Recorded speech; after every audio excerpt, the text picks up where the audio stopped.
Have you ever wondered what it takes to keep this system running for millions of people every day? We learned. In December 2020, we installed our first end shield system on the escalators right here in Prague.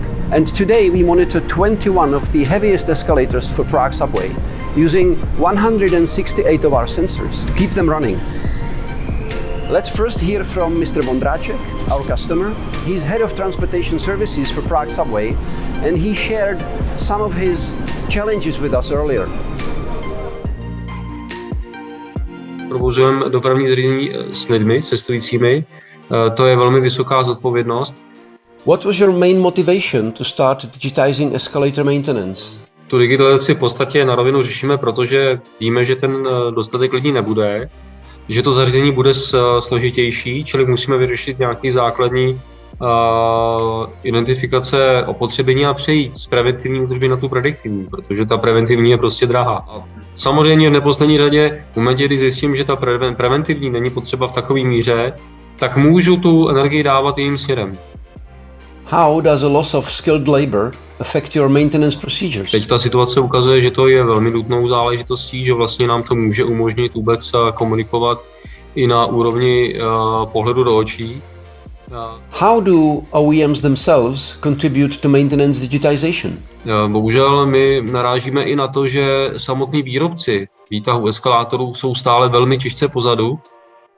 Nezvažují ani, možná, že zvažují, ale stále nemají ve svým výrobním programu instalaci čidel na opotřebení při nějakých prvotních dodávkách.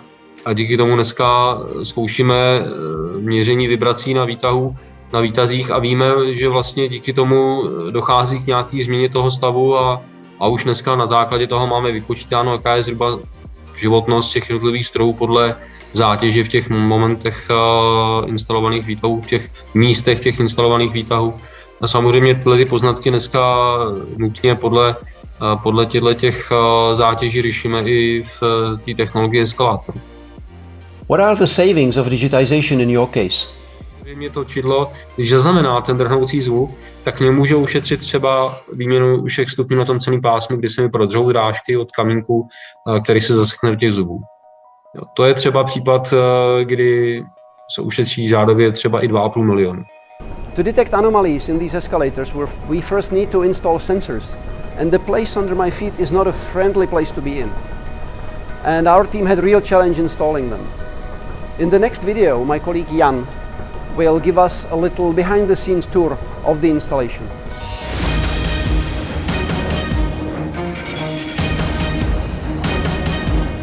Hello, I'm Jan from Neuron soundware, and today I'd like to show you how we install our hardware onto escalators.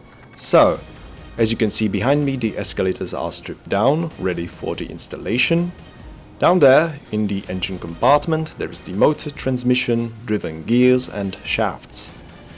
Here you can see one of our technicians installing the chain rail sensor, which monitors the movement of the steps. Here we can see the driven gear and the main shaft responsible for the movement of the chain rail. Here we can see the transmission and the motor sensors. And let us take another look at the chain rail.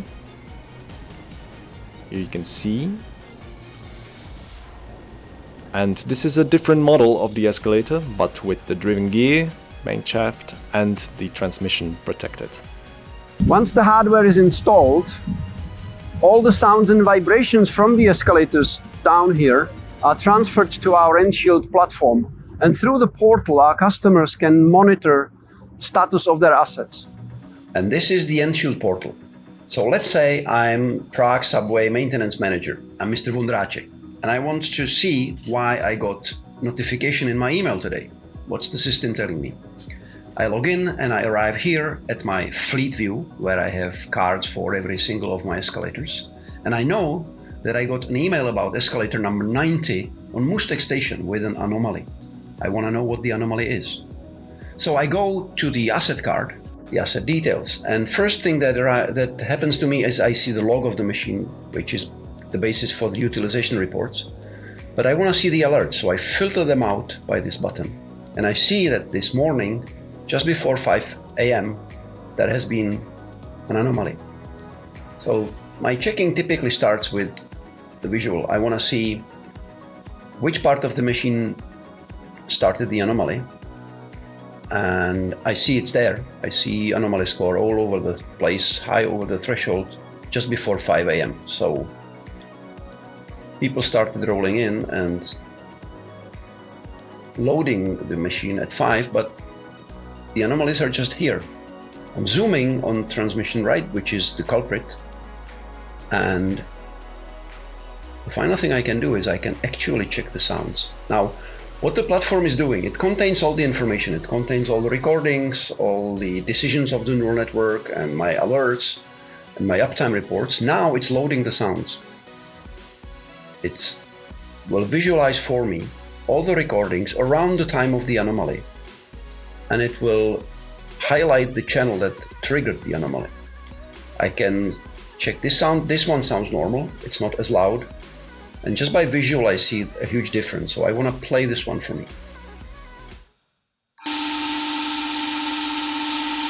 Yeah, this sounds like a normal transmission sound, not so noisy. Now what's this one? That's a problem. This one is irregular. There is some kind of screeching. So I'm confident. I know there is a problem, what it is. And now I know where I have to send my maintenance team today. Transportation systems are everywhere around us, used by millions of commuters every day. With our N-Shield AI-driven acoustic monitoring system, we want to help detect failures, prevent outages, and increase uptime. We want to help you maintain these systems every day. Visit us at neuronsoundware.com and start protecting your assets today.